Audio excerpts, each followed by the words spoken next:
Welcome to the newest edition of the Giants Huddle Podcast. John Schmeelk with you today. Giants beat reporter from The Record, Art Stapleton, joins us. But first, I want to remind everybody, you can find the Giants Huddle Podcast on the Giants Podcast Network, presented by Investors Bank at giants.com/podcast, the Giants mobile app, and of course, all your favorite podcast platforms. And now we're joined by our guest. He is Art Stapleton. He covers the New York Football Giants for The Record and, of course, NorthJersey.com. Art, how are you, my man? It's good to see you. I'm doing well, John. You know, we're slowly but surely inching towards normalcy, right? Or whatever normal is going to be down the road. So it's been a busy offseason, surprisingly. Yes, it has been. And we were planning on doing this last Friday, and then we were all on Kenny Golladay watch. And then we're like, well, we'll see if anything else happens. And I think we think we're at the end here of the Giants' major moves, and there's been a lot of them. So I guess I'll start with a generic question. I'll let you take us in whatever direction you want. What was the move to you that stuck out the most that you think is going to have the biggest significant impact on the Giants entering the 2021 season?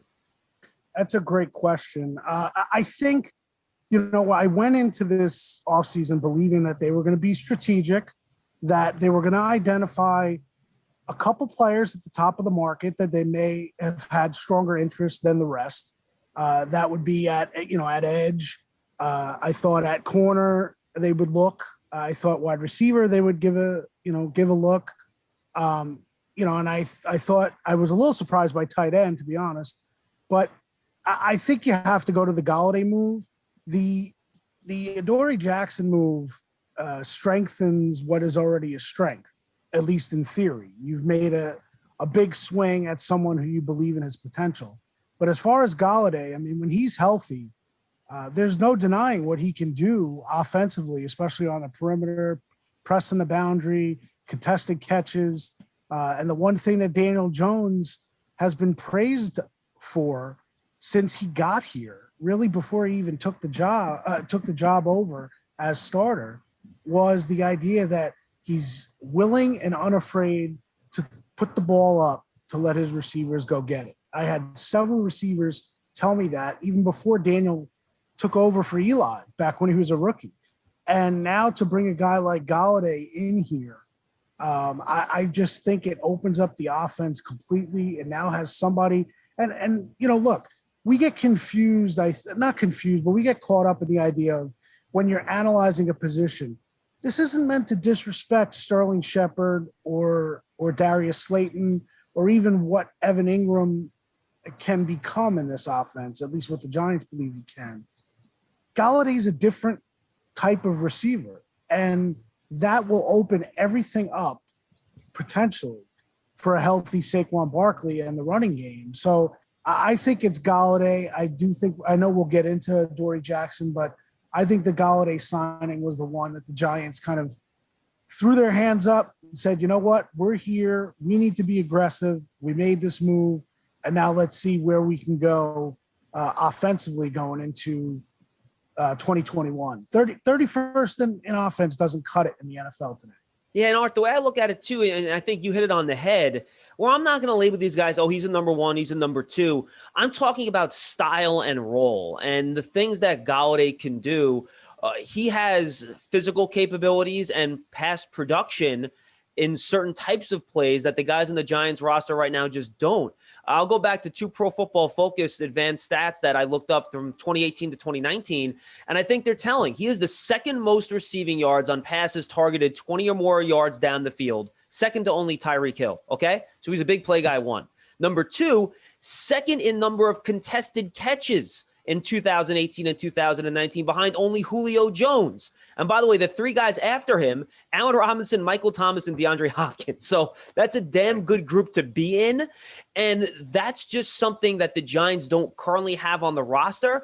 And I think you're able, with Golladay in the mix, you're able to slot in those other guys into roles that they can excel at. Slayton, straight ahead, deep, beat them over the top.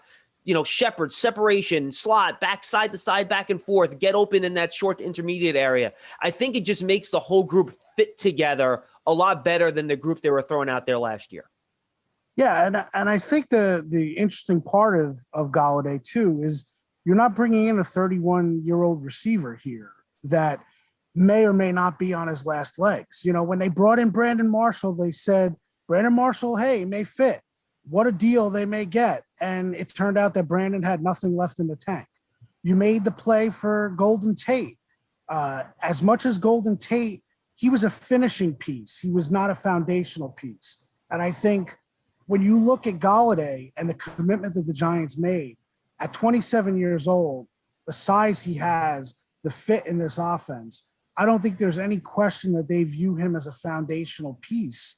And we can get into contracts all we want and start breaking down outs. And you know what? Good teams don't break down contracts and start looking at how they're going to get out of contracts.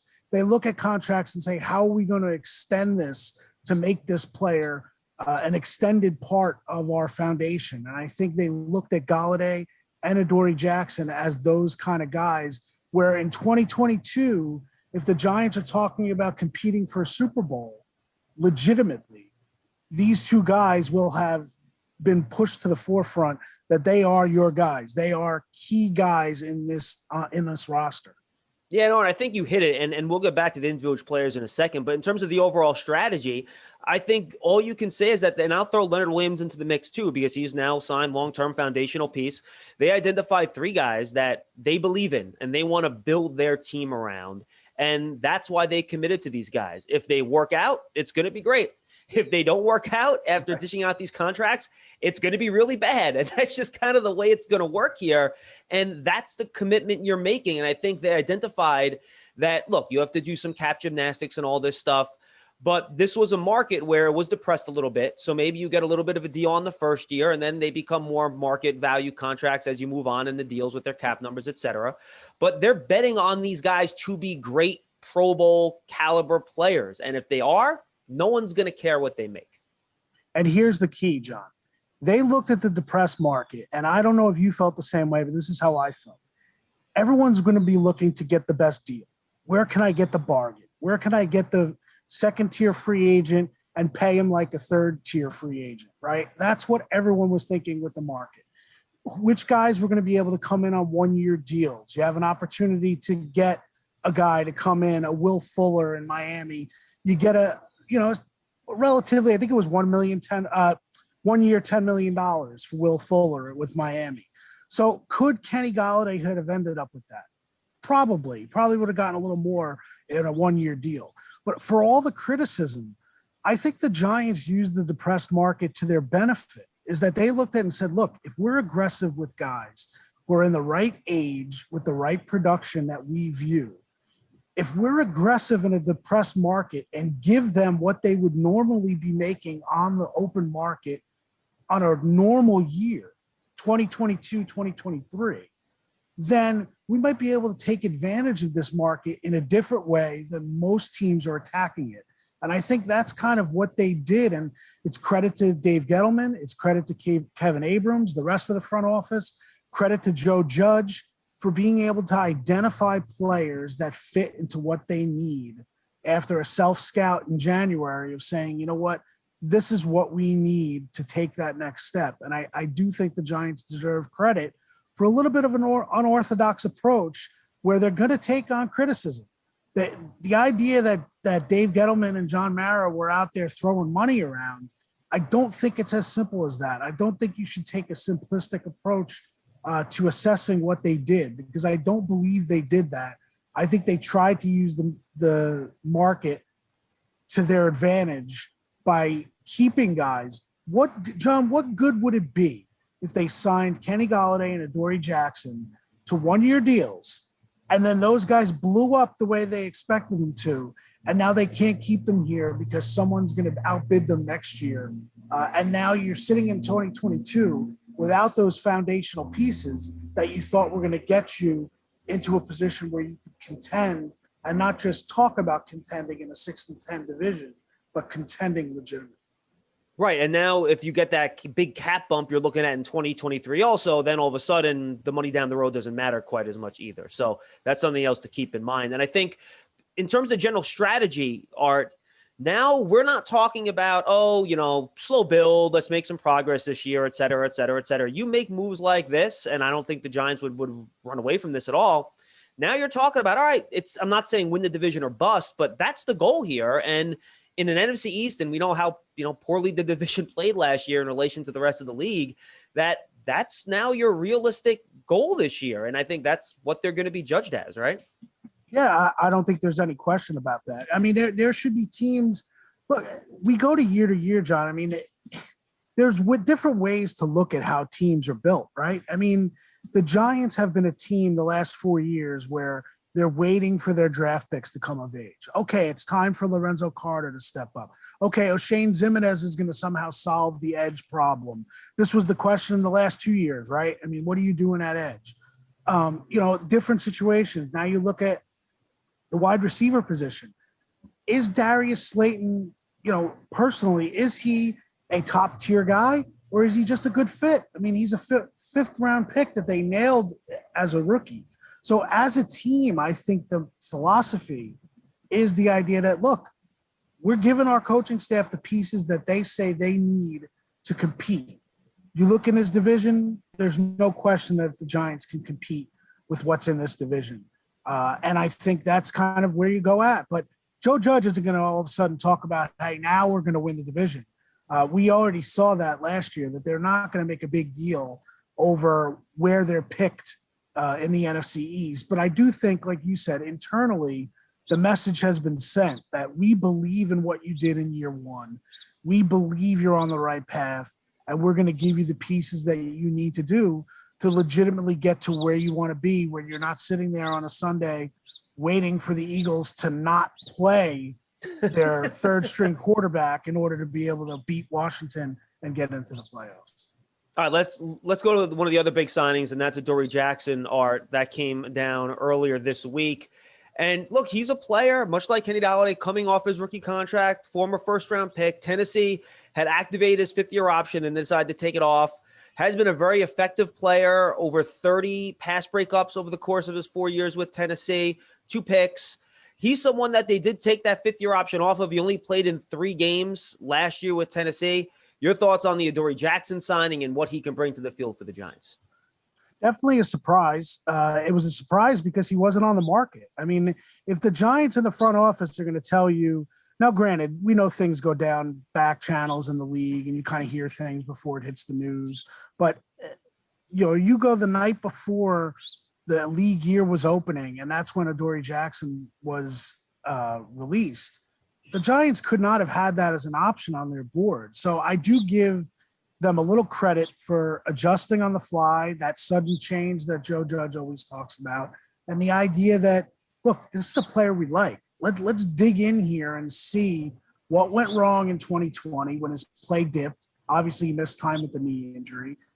Do we have the opportunity to get him here to be able to check him out? And can we put on a full court press with guys that he knows and trusts? I mean, that's the reality. Logan Ryan, Adoree Jackson said Logan Ryan was the first person to call him when the news broke that he was being waived by Tennessee. And it wasn't so much his former teammate or a guy that he looked up to calling and saying, hey, you need to come to the Giants. It was, hey, how are you? Like, what's going on mentally? Where are you feeling? What's at? Where it's at? And then you got to come to the Giants, that kind of thing. So I think they're taking a chance on Jackson.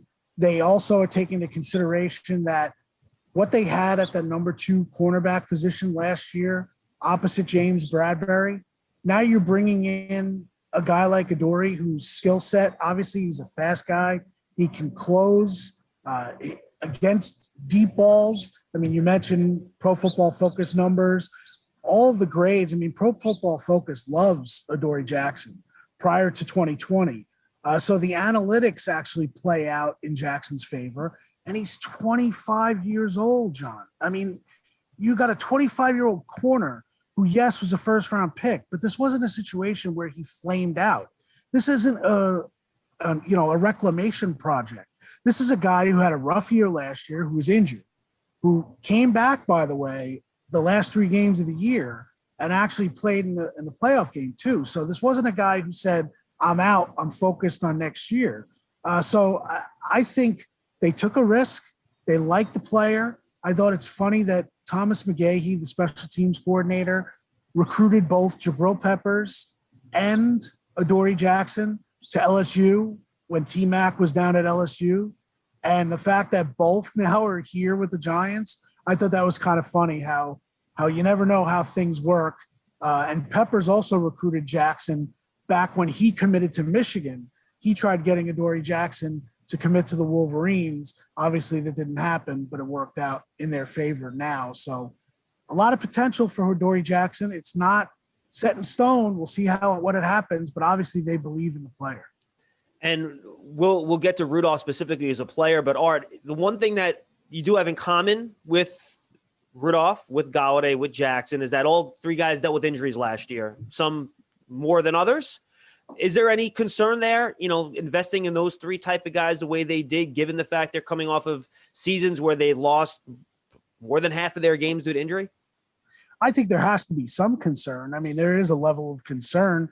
All three players were checked out by the Giants doctors before they put pen to paper. I think the trust that this organization has in Ronnie Barnes and, when you look at the medical staff that they've assembled through the years, this isn't one of those things where the Giants will take risks. So that's also an interesting thing, is that you always hear that the Giants are more conservative on the injury front, that if a guy, has something, that they don't clear him. I mean, look what happened with Kyle Rudolph. Obviously they get together and they figure out a plan going forward. There is concern, but I think the Giants were aggressive enough to the point where they said, we got our hands on them. We looked at them. If they weren't here and you didn't get a chance to check them out yourself, maybe you don't make those commitments. But I do think they trust their staff. Look, staffs are wrong sometimes. But I think in this case, the Giants are trusting that they're right. How about Rudolph? He's a guy that, to me, what jumps out to me, Art, is his ability to score in the red zone, contested catches, things like that. Is that for you the big factor with Rudolph here and how he'll be utilized down there with Evan Ingram in some of those areas where the Giants had trouble punching the ball in last year? Definitely. I mean, Rudolph and Golladay, you look at their red zone numbers, they're through the roof.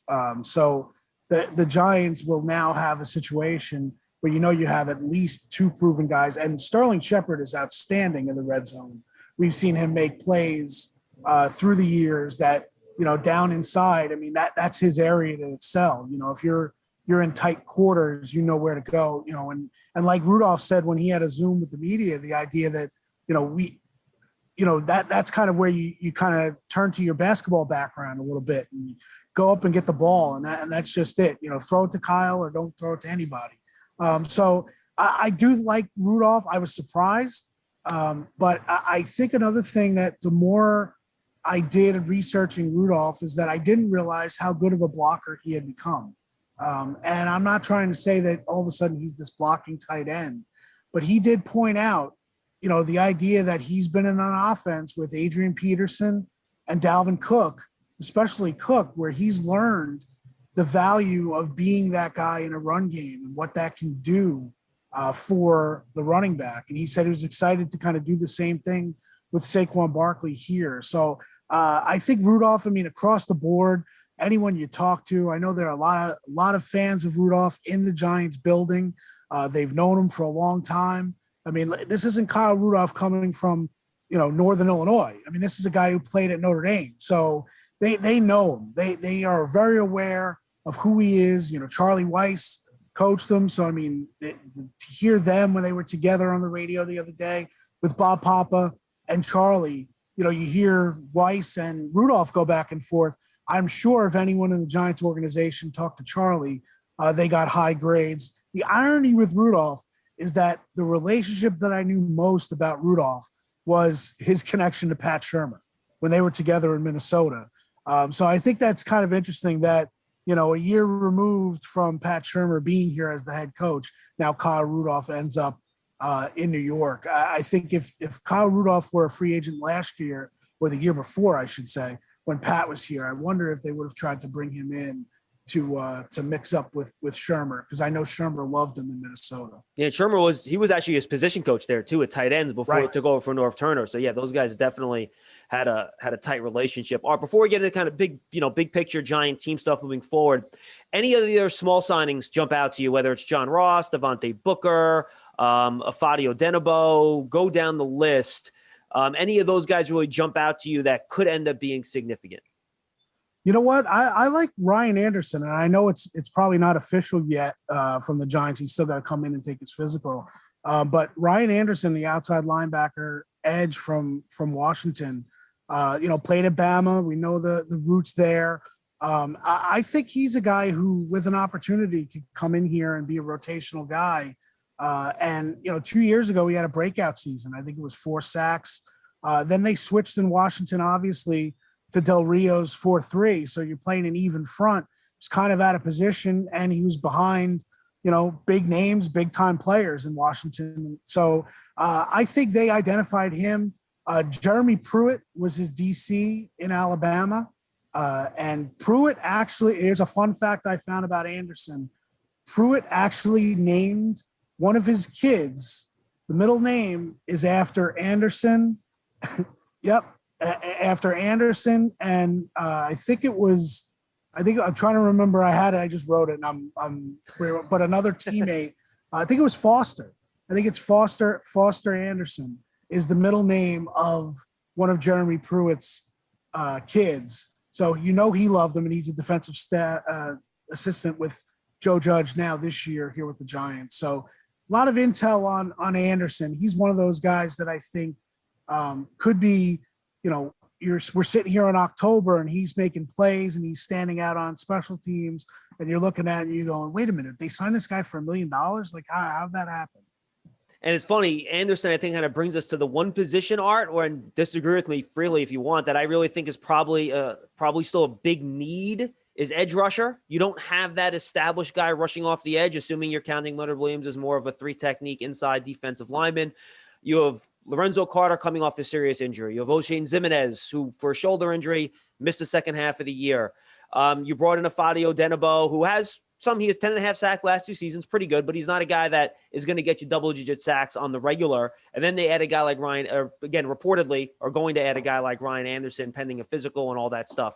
So your thoughts on that position? Is that really the spot where you have your eye on, where maybe they can try to make some type of move, whether it's the draft or somewhere else, to try to add more of an impact player coming off the edge?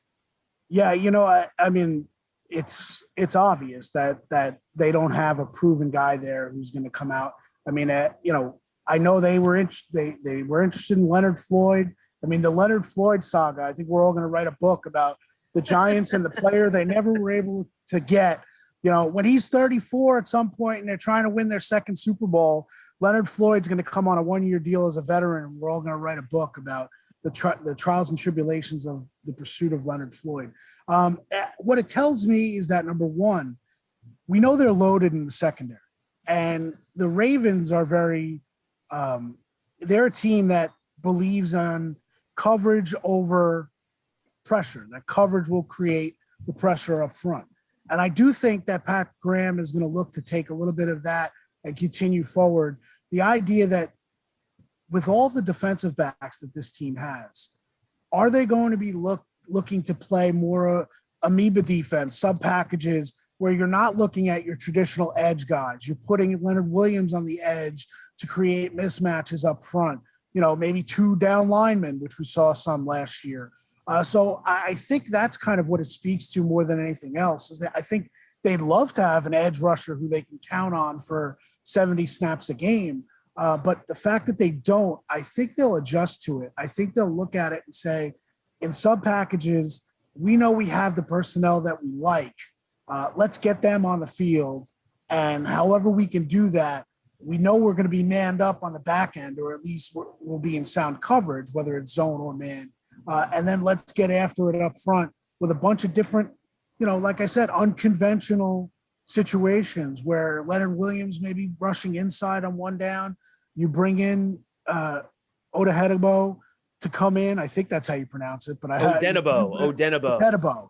Yes. I reference it how I had to spell it about 100 times. I see Odin, and the Marvel Comics lover in me sees Odin, and I constantly think back to, obviously the King of the King Odin. Yep. Whatever. Well, I know I'm losing everyone now, but yeah, you're 100% right with the edge. I think that's a situation that warrants watching, and we do have the draft coming up in April. So I think there are some guys that may not necessarily stand out at 11, which is obviously where the Giants are right now. I think they may like some guys that they can do some things with, whether it's first round, second round. We'll see how that second phase of the offseason acquisition turns out. Good transition, Art, to the draft. Can they look at this now and just say at 11, aside from the edge players, because we talked about that, and we can talk about the offensive line too, but can they really just almost discard need at this point and just say, all right, we think this guy is the highest graded player. If he's a wide receiver, great. If he's a cornerback, great. If he's an edge rusher, great. If he's an offensive lineman, great. We're just going to take the best guy. And that's always what Dave Gettleman's told us, right? He uses free agency to plug holes so he doesn't have to fill needs in the draft. Is that where the Giants are right now, in your opinion? Yes, I do. And I think that's kind of where they've been from the moment Joe Judge came on board, because I think Dave Gettleman once told me, and I'm going to have a story about this at some point next week. Dave Gettleman said, and this was in Pat Shurmur's regime, and he said, my job as a general manager is to know the vision of my head coach and to do everything I can to get him the players and the things he needs to make that vision come true. Basically, I'm paraphrasing. I have Dave's quote, built the way that I'll use when I write the story. But the Giants right now, they embraced Joe Judge's vision the moment that he walked out of that interview for the head coaching job. And I think the front office, what they've done well, and that's Dave Gettleman, that's Kevin Abrams, it's everyone on the personnel side, it's ownership. They have bought into Judge, just like Judge's players have bought into him. They've bought into Judge, and I think they have a very clear vision as to what they want from this team. And I don't think they're walking into the draft going, okay, we need this position for 2021, and we'll worry about 2022 later. I think they're going to look at this position, look at this spot, whether it's 11 or in the second round or the third round, and say, how does this guy help us build into what we want? If I don't have him for half a year because he's still learning, but I think that come November, this guy is going to be firing on all cylinders, I think they will take him. So on that front, I think need is kind of put to the side a little bit. And you look at, you say, let's take the best player. And I think I wrote something this week. Look, if that best player is Devontae Smith, or that player is J.C. Horn or Patrick Surtain, you take them. You don't look at it and you don't walk away from good players. If you walk away from good players, the following year you're chasing a good player. And I think if you're chasing a good player, that is not where this team wants to be. They've been in that position for a long time now, and they hit on some, but they've missed on a lot.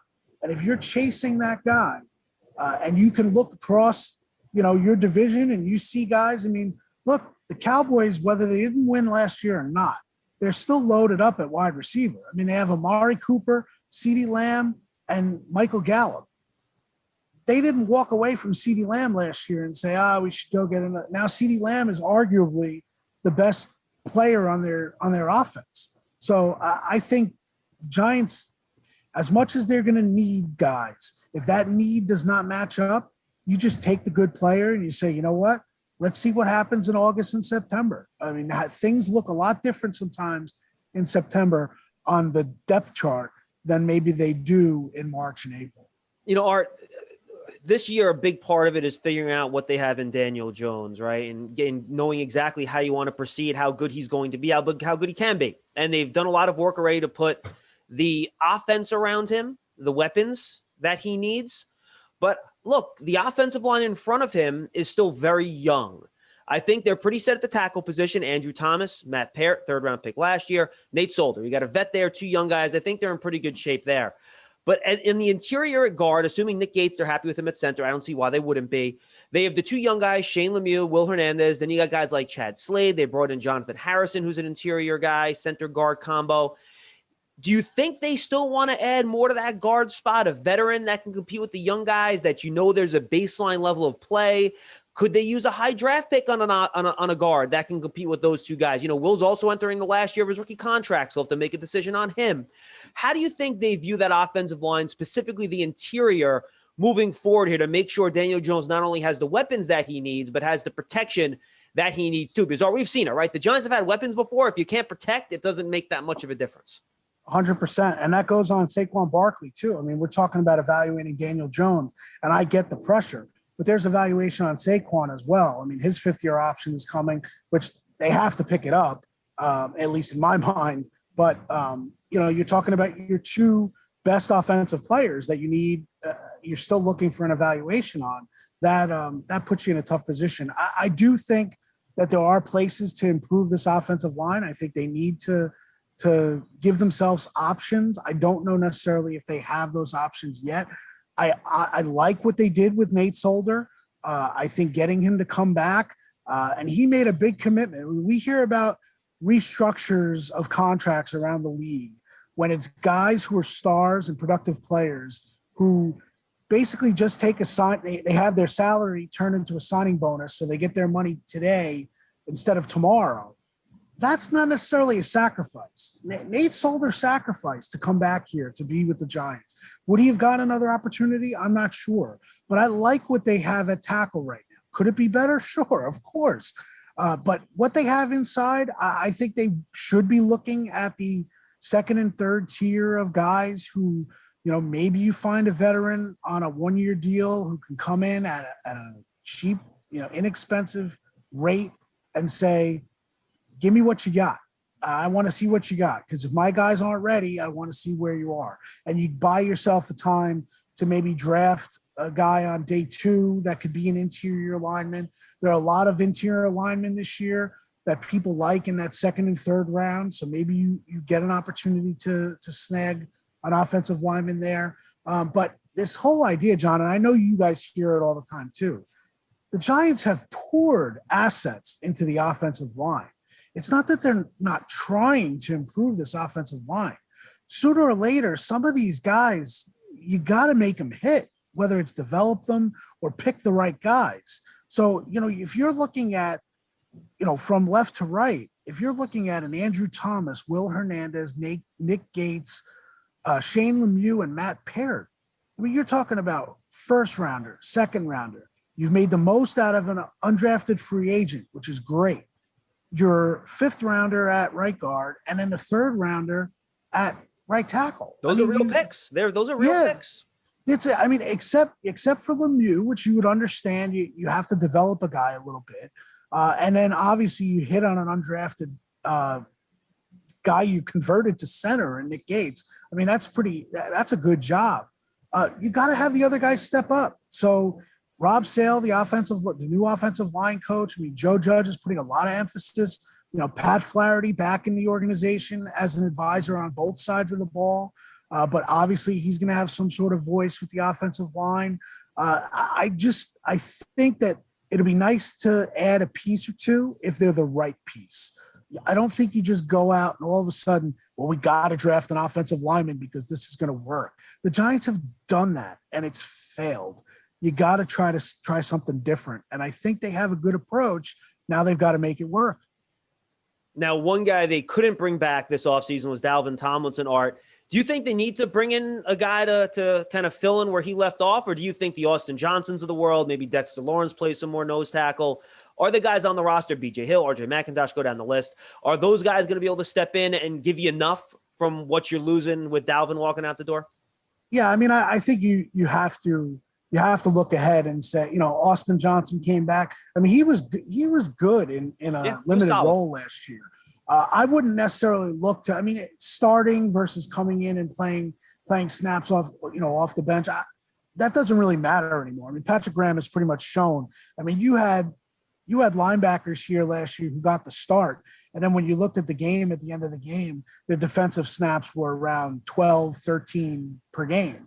So starting versus filling a role is important. I would look for a guy in the draft. I mean, look, it's different regimes, but the personnel philosophy is similar. The Giants have done well finding that quote unquote run stopping defensive tackle in the draft. And those guys are available. They're always available. Third round, fourth round. You want to fit a prototype. I mean, Tomlinson went second round. Jonathan Hankins was second round. You paid big money for Snacks Harrison, who was an undrafted guy, but made the most of his career. So I think the Giants will figure it out. I think they probably have a little bit of a plan. Where does BJ Hill fit? It'll be interesting. It'll be very interesting to see if he's in a rotational spot, or did they like what they saw enough from BJ Hill last year? And like you said, maybe you kick Dexter to the nose a little bit more, have BJ Hill come and play that role, and then you have Leonard up front and then kind of move things around. But, I think there's a chance that they bring a defensive tackle in through the draft and have that guy play, 25 snaps a game in run packages if he's good enough. And then that's how you kind of replace Dalvin. But look, Dalvin's a great player. It's unfortunate that they weren't able to keep him. I think they were a year too late. If they were aggressive early on in his career, maybe they could have gotten him to stay here at a lower rate, but they had to pick and choose. And I think they made the right call with Leonard Williams versus Dalvin Tomlinson. How do you think Patrick Graham, Art, is going to approach this defense now? Because last year, he did such a good job with the disguising and playing different zones and doing things like that. But I think we all kind of thought that was out of nature for what he did in Miami and what he's always classically done from the places he's been as a defensive coach with a lot of man-to-man.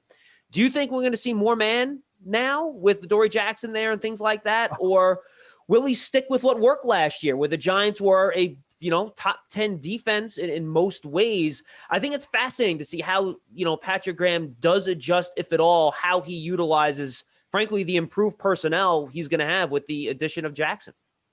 Yeah, I mean, I think it's a great point. And if Adoree Jackson is the player that the Giants are paying for, then you're probably going to see more man. I think that's the disguise element of what you can do now in that secondary, and the idea of how well Jerome Henderson, secondary coach, works with Patrick Graham in terms of set and third downs. Heard that a lot from players last year, the idea of, the third down plan that they would come up with, the give and take between Logan Ryan, Jabril Peppers, Blake Martinez, obviously.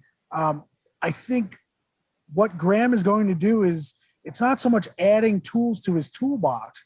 It gives him an opportunity to kind of create more formulas to kind of put out there on the field. So absolutely. I think if you're looking at what Adoree Jackson can do, there may be times where you say, Adoree is the guy we're going to build around in man, and then we're going to have Bradbury play a little zone. Yeah. We saw Bradbury play some zone against Washington last year. That interception he had in coverage against Terry McLaurin was the perfect call in that situation. Then when you look the second Washington game, the Giants confused Alex Smith tremendously, and that's how Peppers and Logan Ryan got their interceptions. So I think, look, Patrick Graham's staying, and that's something that probably is going to get glossed over. We won't talk about it enough. Patrick Graham deciding to forego any type of head coaching interviews and sign up to stay with the Giants and be the Belichick to Joe Judge's Bill Parcells. I joked about that, and I'm not trying to say that that's where they are, but that's kind of the respect that Joe Judge has given Patrick Graham, is that when Parcells looked at Belichick, there was that respect there. There was a respect that, okay, you're my guy. How are we going to do this? And I think we saw that at the Senior Bowl. Joe Judge and Patrick Graham were there together with the limitations of the rest of the staff.